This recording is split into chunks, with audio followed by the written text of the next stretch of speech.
رضا رضا رضا میرے رضا میرے رضا رضا رضا رضا رضا رضا رضا رضا رضا رضا رضا رضا رضا میرے رضا رفیقان محترم، اللہ تبارک و تعالی کا بے پناہ شکر اور احسان کہ اس نے ہمیں اور آپ کو اشرف المخلوقات میں پیدا فرمایا، انسان بنایا اور دنیا کی بے شمار نعمتیں اس نے عطا فرمائی۔ اس کی نعمتوں کا حال یہ ہے کہ قرآن کریم فرماتا ہے وَإِن تَعُدُّوا نِعْمَةَ اللَّهِ لَا تُحْصُوهَا، اگر اللہ کی نعمتوں کو تم شمار کرنا چاہو تو شمار نہیں کر سکتے۔ اس نے اتنی نعمتیں دی ہیں انسان کو کہ انسان ان نعمتوں کا شمار کرتے کرتے اپنی زندگی تو ختم کر سکتا ہے، مگر اس کی نعمتوں کو مکمل طور سے شمار نہیں کر سکتا۔ لیکن یہ بھی ایک حقیقت ہے کہ اس نے کچھ نعمتیں تو سب کو عطا کی، مگر کچھ ایسی اسپیشل اور خاص نعمت ہے کہ جو اس نے سب کو عطا نہیں کی ہے۔ اس وقت پوری دنیا میں ایک سروے کے مطابق 8.25 ارب انسان آباد ہیں۔ آئے دن آبادیوں کا شمار گورنمنٹی محکمے کی طرف سے آتا رہتا ہے۔ 8.25 ارب آبادی اس وقت پوری دنیا میں ہے انسانوں کی، اور اتنی بڑی آبادی میں صرف 2.25 ارب وہ ہیں جو رسول پاک صلی اللہ علیہ وسلم کا کلمہ پڑھتے ہیں۔ سبحان اللہ سبحان اللہ۔ گویا 6 ارب آبادی اس وقت پوری دنیا میں ان لوگوں کی ہے جو ہمارے نبی کا کلمہ پڑھنے سے انکار کرتے ہیں۔ 8.25 ارب آبادی میں 2.25 ارب کو اللہ نے چنا کلمہ پڑھنے کے لیے۔ اگر گورنمنٹ کی طرف سے کوئی ویکنسی نکلتی ہے ملازمت کے لیے، اگر کچھ سیٹیں نکلتی ہیں تو کثرت سے اس کے لیے لوگ فارم بھرتے ہیں۔ ایسا ہی ہے۔ اگر 5000 سیٹ ہے اور 1,00,000 لوگوں نے فارم بھرا اور آپ کا بچہ 1,00,000 لوگوں میں منتخب ہو گیا اور ان 5,000 خوش نصیبوں میں شامل ہو گیا تو پورے علاقے میں ڈھڈورا پیٹا جاتا ہے کہ 1,00,000 لوگوں میں میرا بچہ سلیکٹ ہو گیا۔ ایسا ہی ہے۔ اگر 1,00,000 ملازمت حاصل کرنے والوں میں آپ کا بیٹا منتخب ہو جائے، وہ بھی گورنمنٹ کے انتخاب سے، تو آپ بہت خوش ہوتے ہیں، اس کا شہرہ ہوتا ہے۔ ذرا آپ غور تو کیجئے کہ 8 ارب آبادی میں اللہ نے آپ کو منتخب کیا۔ سبحان اللہ سبحان اللہ۔ تو کلمہ پڑھنے کا انتخاب یہ کسی گورنمنٹ کی طرف سے نہیں ہوا ہے، گورنمنٹ کے انتخاب پر، اس کے چنے جانے پر آپ بہت خوشیاں مناتے ہیں۔ کم از کم یہ تو سوچئے کہ 8 ارب آبادی میں اللہ نے آپ کو کلمہ پڑھنے کے لیے منتخب کیا. سبحان اللہ. یہ وہ انتخاب ہے کہ آدمی جتنا بھی ناز کرے اس کے لیے تو کم. بے شک بے شک. پھر ذرا انتخاب دیکھیے. 8.25 ارب میں 2 ارب کو منتخب کیا اور چنا. پھر اس کی مشیت، اس کی حکمت، اس کی مصلحت کو کوئی نہیں جانتا.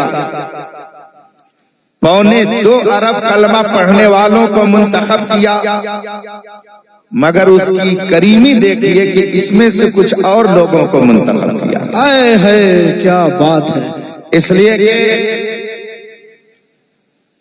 جو شخص کلمہ پڑھتا ہو اور کلمے کے تقاضے کو پورا نہ کرے، اس کا پڑھنا نہ پڑھنا دونوں برابر ہوتا ہے. 2.25 ارب کلمہ پڑھنے والوں میں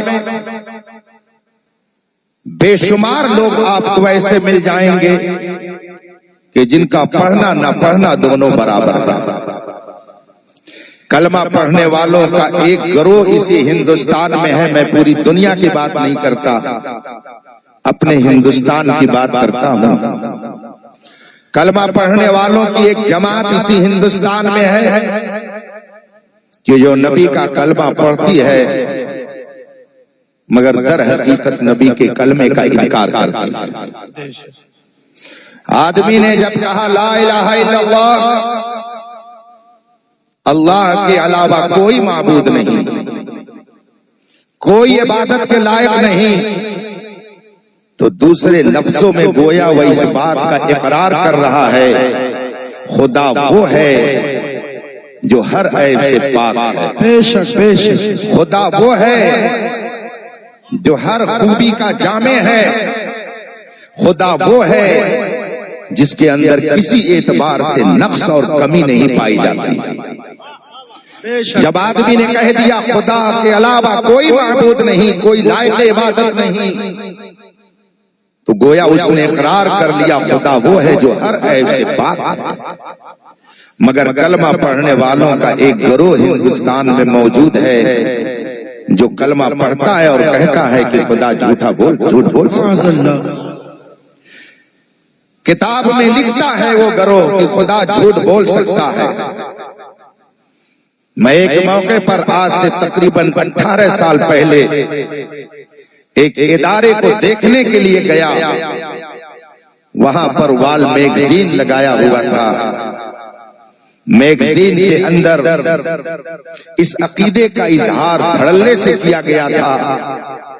کسی طالب علم نے وہ آرٹیکل لکھا تھا سوال و جواب کے انداز میں. چنانچہ اس نے لکھا تھا کیا ہم لوگوں کا عقیدہ یہ ہے کہ خدا جھوٹ بول سکتا ہے؟ تو خود ہی جواب دیتے ہوئے وہ لکھتا ہے ان اللہ علی کل شیء قدیر، اللہ ہر چیز پر قادر ہے، اللہ سب کچھ کر سکتا ہے تو جھوٹ بھی کر سکتا ہے. یہ خود میں نے اپنی آنکھ سے دیکھا. کتابوں میں باقاعدہ اس کو لکھ کر کے چھاپا جاتا ہے، اس پر مناظرہ کیا جاتا ہے اور دلیلیں دی جاتی ہیں کہ خدا جھوٹ بول سکتا ہے. مجھے بتائیے کیا ایسے کلمہ پڑھنے والے حقیقت میں کلمہ پڑھنے والے ہیں؟ ہرگز نہیں. یہ جماعت بھی اسی ہندوستان میں پائی جاتی ہے. گویا کلمہ پڑھ کر کے بھی انہوں نے کلمے کا انکار کیا، اس لیے کہ لائق عبادت خدا وہ ہے جو ہر عیب سے پاک ہے. دنیا جانتی ہے کہ جھوٹ ایک عیب ہے. اگر کوئی کہے کہ خدا جھوٹ بول سکتا ہے تو گویا اس نے خدا ایسے کو بنایا کہ جس کے اندر عیب ہو سکتا ہے. اس نے کلمہ پڑھا مگر حقیقت میں اس نے کلمے کا انکار کیا. اسی ہندوستان میں کلمہ پڑھنے والوں کی ایک جماعت ایسی بھی ہے کہ جو کہتی ہے کہ ہمارے پیغمبر کے بعد بھی دوسرا کوئی نبی آ سکتا ہے، جبکہ قرآن کہتا ہے خاتم النبیین، میرے پیغمبر محمد رسول اللہ آخری نبی ہیں. اب قیامت تک کوئی دوسرا نیا نبی پیدا نہیں ہو سکتا. مگر کلمہ پڑھنے والوں کی ایک جماعت ہندوستان میں موجود ہے جو کہتی ہے کہ نبی کے بعد بھی دوسرا نیا نبی آ سکتا ہے۔ کلمہ پڑھنے والوں کا یہ طبقہ بھی ہندوستان میں پایا جاتا ہے۔ آپ مجھے بتائیے، محمد رسول اللہ کا اعلان کرنے کے بعد، قرآن کریم کی تلاوت کرنے کے بعد بھی اگر کوئی یہ عقیدہ رکھے کہ محمد عربی کے بعد بھی نبی آ سکتا ہے، تو بتائیے اس نے کلمہ پڑھا یا کلمے کا اس نے انکار کیا؟ انکار۔ کلمہ پڑھنے والوں کی ایک جماعت پائی جاتی ہے اسی ہندوستان میں کہ جو کلمہ پڑھتی ہے مگر اس کے باوجود کلمے کا انکار کرتی ہے۔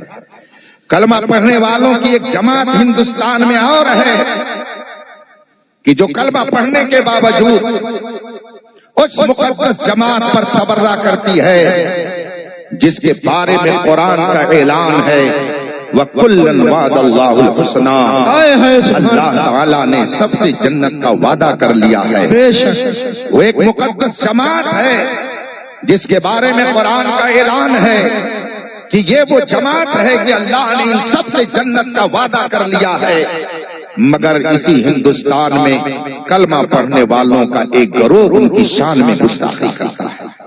سب سے پہلے جو رسول پاک پر ایمان لائے، جنہوں نے رسول پاک کو اپنی نگاہوں سے دیکھا، جنہوں نے رسول پاک کی بابرکت صحبت حاصل کی، جنہیں ہم اور آپ صحابہ کہتے ہیں، کلمہ پڑھنے والوں کی ایک جماعت ایسی پائی جاتی ہے کہ جو صحابہ کی شان میں گستاخیاں کرتی ہے۔ یہ جماعت بھی اسی ہندوستان کے اندر موجود ہے۔ میرے آقا سرور کونین صلی اللہ علیہ وآلہ وسلم ارشاد فرماتے ہیں، حضرت سیدنا ابو سعید خدری ایک صحابی رسول ہیں، وہ فرماتے ہیں رسول پاک نے ارشاد فرمایا لا تسبوا اصحابی، میرے صحابہ میں سے کسی کی شان میں گستاخی مت کرو، میرے صحابہ میں سے کسی کو برا مت کہو، اس لیے کہ ان کا مقام بہت بلند ہے۔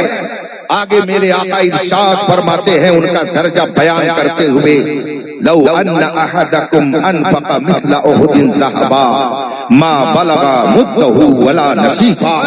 رسول پاک فرماتے ہیں کہ میرے صحابہ کی شان میں تبرہ مت کرنا، میرے صحابہ کی شان میں تنقید مت کرنا، ان پر غلط کمنٹ مت کرنا، اس لیے کہ ان کی شان یہ ہے کہ اگر میرا ایک صحابی 1-2 کلو جو اللہ کے راستے میں خرچ کر دے اور تم احد پہاڑ کے برابر سونا خرچ کرو تو تمہارا یہ احد پہاڑ کے برابر سونا خرچ کرنا میرے اس صحابی کے 2 کلو جو کا مقابلہ نہیں۔ سبحان اللہ سبحان اللہ۔ رسول پاک صلی اللہ علیہ وسلم ارشاد فرماتے ہیں اصحابی کا نجوم میرے سارے صحابہ ستاروں کی مانند ہیں، تم ان میں سے جس کے پیچھے چلو گے اللہ تمہیں ہدایت عطا کرے گا۔ رسول پاک صلی اللہ علیہ وسلم فرماتے ہیں ایک زمانہ ایسا آئے گا کہ میرے صحابہ کو برا کہا جائے گا، ان کی شان میں گستاخی کی جائے گی۔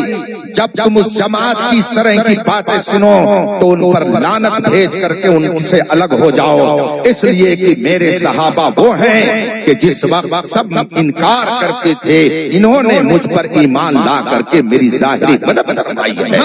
رسول پاک صلی اللہ علیہ وسلم نے اپنے سارے صحابہ کو ہدایت کا ستارہ قرار دیا، اور قرآن صحابہ کے بارے میں فرماتا ہے وَكُلًّا وَعَدَ اللَّهُ الْحُسْنَىٰ، اللہ نے سب سے جنت کا وعدہ کر لیا ہے۔